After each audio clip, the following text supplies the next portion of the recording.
This week I got a new bank card, and you know the way it goes with bank cards, that you have to follow a certain procedure before it activates the card. You can't just kind of walk into a shop and say, hey, I've got a bank card. You need to make sure that you go through a process. And there in my letter, it said, this is what you need to do in order to activate the card. What happens? I turn up at a shop, I go to do the swipe, and the guy says, sorry, it didn't work. Is that a new card? Have you activated it? Oh yeah, I said, sorry, I forgot. That's very much the way that God works in our lives.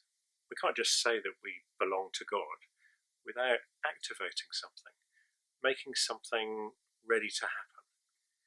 We need to make a change, to do something.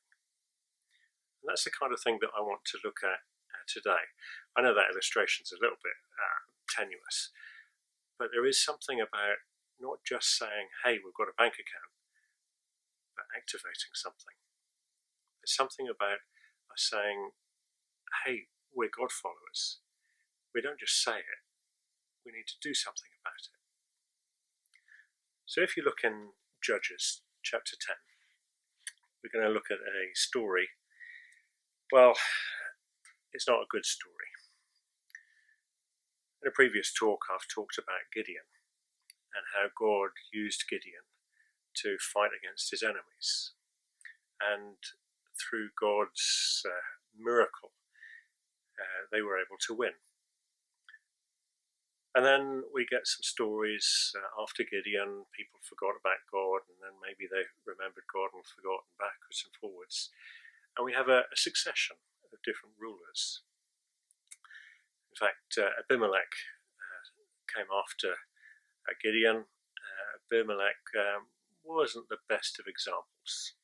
And then Tola ruled, or was the judge for 23 years, and then Jah was a judge, ruler, for 22 years. And then we get to Judges chapter 10. So bear in mind that, let's say, that best part, 50 odd years, has passed since Gideon has been he wasn't the judge, because he said, I won't be the judge, let God be the judge. But he was held in high regard.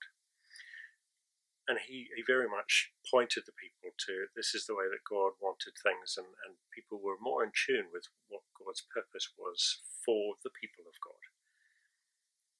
But decade after decade after decade, and then we get this Judges chapter 10. We'll pick up the story from verse 6. It says, again, so we're kind of already thinking, oh dear, here we go. Again, the Israelites did evil in the Lord's sight. I kind of think, when will people learn? But I'm going to cut them a bit of slack, because if that's been 50 or so years since Gideon, how long does it take for me to forget what God has done in my life? When we stop and think about it, it's maybe makes us a bit uncomfortable. But it says again, the Israelites did evil in the Lord's sight. They served the images of Baal and Ashtoreth, and the gods of Aram, Sidon, Moab, Ammon, and Philistia. They abandoned the Lord and no longer served him at all. Now, this isn't just a little bit of a step away from God. This is just totally forget God completely. So the Lord burned with anger against Israel. Why did the Lord burn with anger against Israel? It's because God still loved them. If God didn't love them, why would he be angry with them? He'd just say, oh, forget that lot, I'm starting again, I'll find another group of people. No, God had given these people a promise. And through this promise, he would fulfill the task of dealing with the sin problem. So God's going to hang in with them. But they've turned away from him. So the Lord burned with anger against Israel, and he turned them over to the Philistines and the Ammonites. It's a bit like God saying, you know what, if you want their gods, you can be subject to their people. Because God turning them over to the Philistines and the Ammonites, well, who was it that they were pursuing? The images of Baal and Ashtoreth, the gods of Aram, Sidon, Moab, Ammon, and Philistia. That's the Philistines and the Ammonites. So God says, you want their gods? Then they're going to be your rulers. And then verse 8, Judges chapter 10, says that they, the Philistines and the Ammonites, who began to oppress them that year. It's like God saying, you know what, I'm stepping away. I'm not going to be here to protect you all the time. If you want to go after their gods, then I'm going to give you over to those people with immediate effect. As of now, this year.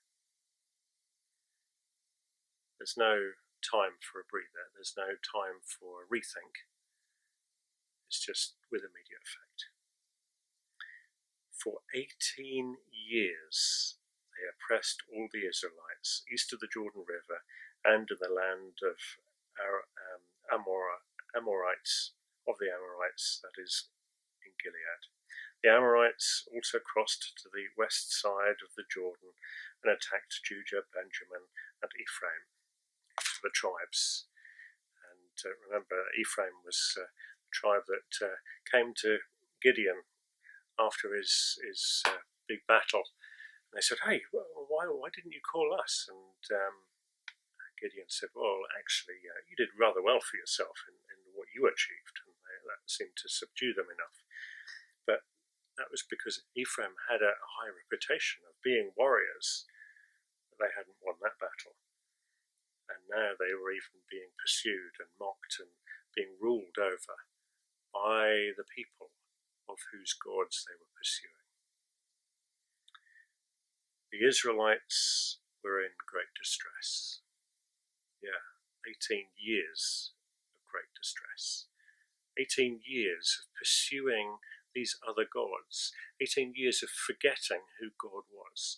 18 years of just going after their own thing in their own way, although it's a struggle. The Israelites were in great distress. So what are they going to do about it? Go grovelling back to God? Finally, verse 10, finally, and we kind of roll our eyes a little bit. Finally, we know how the story's going to go on now. Finally, they cried out to the Lord for help, saying, we have sinned against you because we have abandoned you as our God and have served the images of Baal. End of story. There we go. Finally, they came to their senses. A little bit like Jesus' story of the prodigal son. He's pursuing his own route, and he doesn't want anything to do with his dad, and he's gone off and he's blown all his money, and he's just wasted his life away. And then it says, finally, he comes to his senses. Well, finally, Israel, a couple of thousand years or so before, at least 1,000 or so years before Jesus, finally, they cried out to the Lord for help. Whoop-de-doo. And back they came. It isn't quite as easy as that. It wasn't quite and they lived happily ever after. See, it says in Judges chapter 10 from verse 11, the Lord replied, did I not rescue you from the Egyptians, the Amorites, the Ammonites, the Philistines, the Sidonites, the Amalekites, and the Moabites? You see what God is saying here? We picked up in verse 6 that the Israelites did evil in the sight of the Lord. They served the images of Baal and Ashtoreth and the gods of Aram and Sidon and Moab and Ammon and Philistia. They've gone after the gods of these people that God later on says, didn't I rescue you from them?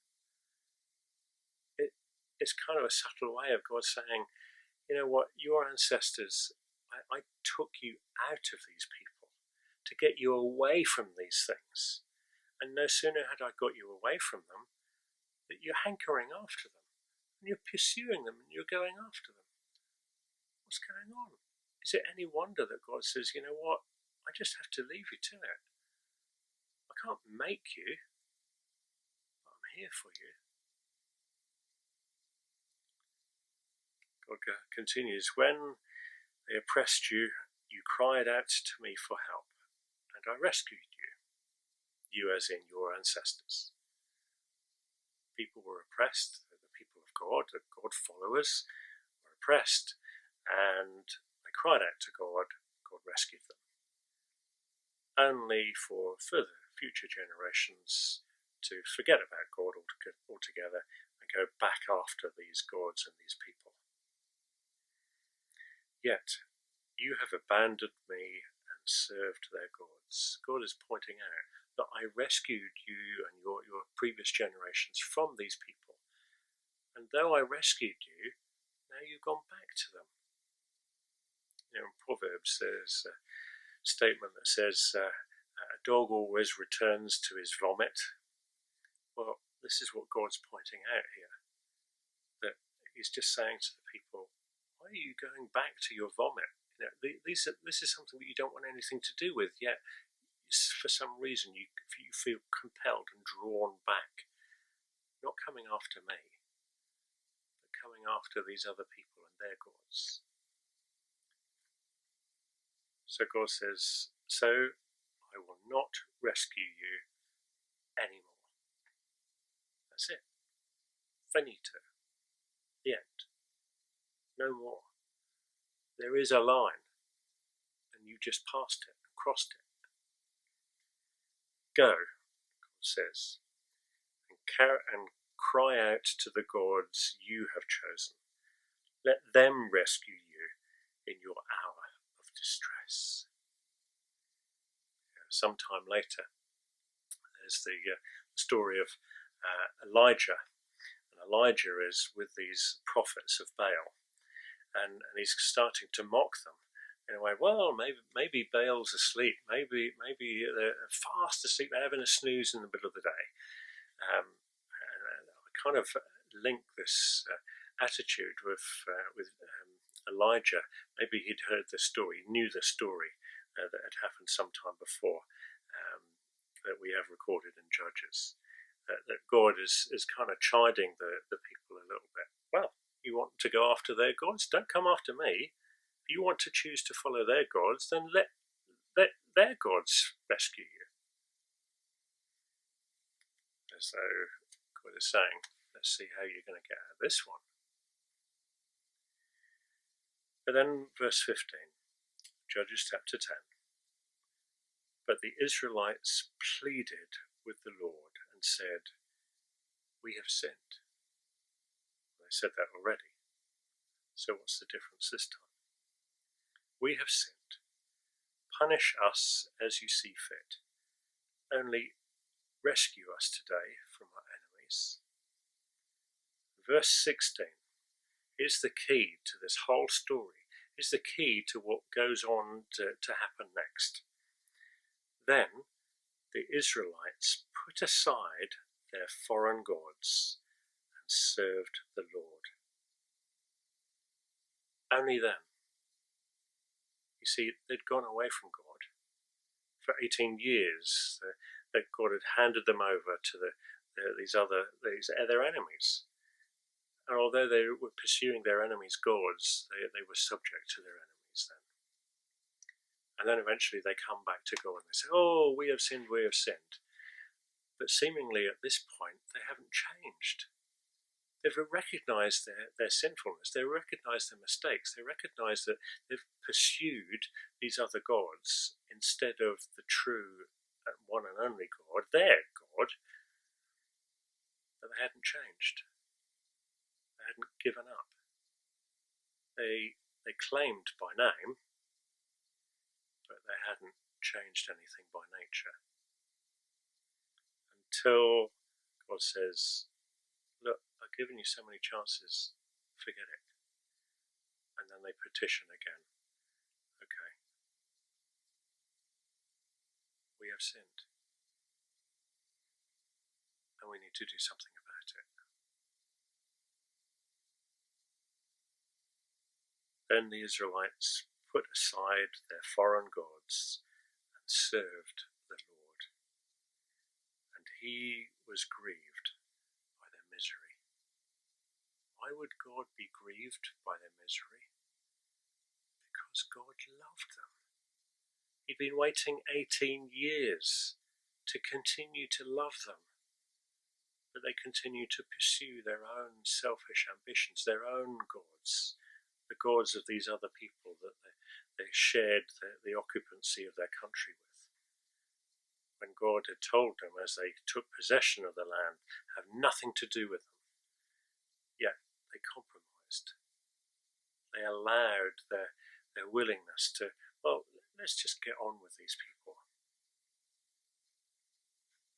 God was aggrieved by their misery. What pursues is God's interaction with, hopefully other good judges, but not all of them were good. And eventually we end up with a story of Samuel. Samson. But before we get onto any of that, if we do get onto that, I just want to bring you back to this point.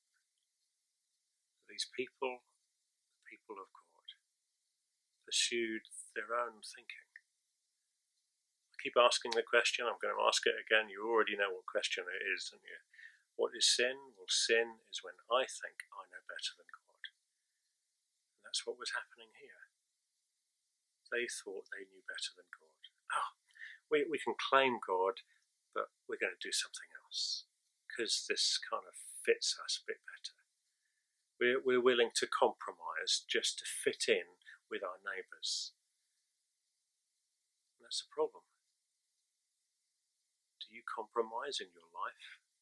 Because it's easier to compromise just to fit in with everything else, rather than not compromise and stand up and stand out for God.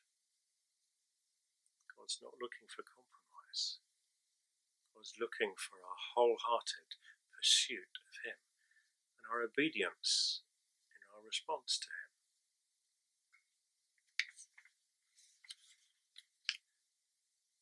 I want to turn your attention to Philippians. We get a short story or a reference of someone called Epaphroditus. Epaphroditus has come from the people of Philippi, and he's seemingly brought some gifts to Paul. Paul seems to be in prison, and he comes and he serves and he helps Paul. Now, bear in mind that it's probable that this group, this church in Philippi, is the first European church, Christian group. And they have absolutely accepted what Paul had brought them and told them and taught them. And now Paul is in prison. And they have such an affinity with this person that has brought them the good news. And they're so charged up by this good news that they send someone as a missionary, a messenger, carrying some goods, some supplies to help look after this imprisoned Paul. And Paul says in Philippians chapter 4, I have learned how to be content with whatever I have. This is Philippians chapter 4, partway through verse 11. I have learned how to be content with what I have. Remember I said that it seems as though Paul was in prison, in a Roman prison, or at least in house guard, lockdown. But Paul says, you know what, I'm content. It's okay with me. It's not a problem. I'm still going to come after God. And Verse 12, I know how to live on almost nothing, or without everything, or with everything, sorry. I have learned the secret of living in every situation, whether it is with a full stomach or empty, with plenty or little. For I can do everything through Christ, who gives me strength. Even so, you have done well to share with me in my present difficulty. Paul, throughout this whole letter to the church in Philippi, he's just full of joy, full of excitement, although he's in a bad situation. He's so excited and so relieved and so happy that they had sent this messenger, this comforter. But now he says in Philippians chapter 2, from verse 25, he says, look, now I'm going to send him back. And I know he was upset because you found out that he was ill. And then Paul says, in fact, he was so ill, he almost died. We don't really know much about Epaphroditus, just that he was this messenger sent from Philippi to look after Paul. But what we can see from this is Epaphroditus gave up of his time and was even willing to give of his life in service and pursuit of sharing and helping other people and sharing the good news, the gospel, with other people. The people of Philippi had learnt and been taught by Paul. Paul was just so full of joy that they had totally changed their life. They weren't willing just to hear the message that Paul brought and think, oh, yeah, we'll go along with that, and then it was life as normal. They seemed to change their whole life, and they changed their whole purpose. Because Paul reflects in Philippians chapter 1, let's read from verse 10, for I want you to understand what really matters, so that you may live pure and blameless lives until the day of Christ's return. What really matters. When you say that you are God followers, you need to know what really matters.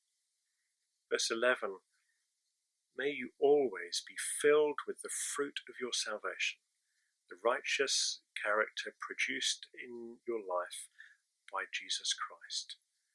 For this will bring you much joy and praise to God. You see, it's not just calling ourselves God followers that brings praise to God. It's when we allow God into our lives. There needs to be a change. There needs to be something, some sort of transactional interaction with us and God. And that was the problem with the people back in Judges that we were reading. They wanted to be called the people of God, but they pursued something else. They pursued their own desires. And Paul is reminding the people from Philippi that if you want to be God followers, there needs to be a change in your life. And that change happens because of the power and the presence of Jesus Christ. And Jesus Christ in our lives will bring praise to God. This change in people's lives is what Jesus referenced. If you look in Luke chapter 6, it's just a short little analogy that Jesus gives from verse 46. So Luke chapter 6 from verse 46. Jesus says, so why do you keep calling me Lord, Lord? Kind of think back about the Israelites. Why do you call me God, God? Why are you calling out to me? Why do you keep calling me Lord, Lord, when you don't do what I say? Wow. You mean it's possible that people say, Lord, Lord, but they don't do what God says? They want the attributes, but they don't want the expression. Why do you keep calling me Lord, Lord, when you don't do what I say? I will show you what it's like when someone comes to me, listens to my teaching, and then follows it. It is like a person building a house who digs deep and lays the foundation on solid rock. When the floodwaters rise and break against the house, it stands firm because it is well built. But anyone who hears and doesn't obey is like a person who builds a house without a foundation. When the floods sweep down against that house, it will collapse into a heap of ruins. Do you notice something about these two groups of people? It seems as though God is challenging, Jesus is challenging about, why do you call me Lord, Lord? And then he tells about two groups of people. Two groups of people seemingly who both hear, but only one group obeys, follows what Jesus is saying. Why do you call me Lord, Lord? Some people that will say, Lord, Lord, but they won't follow what God says. And others that will say, Lord, Lord. They will hear, they will understand, and they will do. It's the doing that changes people's lives. It's the doing that allows God into your life to do that changing. And we say, okay, I'm going to give up on myself. I'm going to pursue God with my whole heart. That's when the change starts to take place. It's only when we give all to God in obedience rather than just lip service that God can step into our lives and start the change process, to give us joy, the kind of joy that Paul was talking about in Philippians, even in the face of adversity. If God doesn't make a difference to your life, he can't make a difference in your life. When we cry out to God, he's looking to come and occupy our lives. But how can God come in and occupy our lives when we still have a tenant called sin, selfishness? There's no room for both. So God has to wait outside. When we hear, when we claim and say, Lord, Lord, God, God, can't you hear us? We're having a difficulty here. Are we having the difficulty because God can't come in? Because we haven't let go of certain things? Are you a hearer? Or are you a hearer and a doer?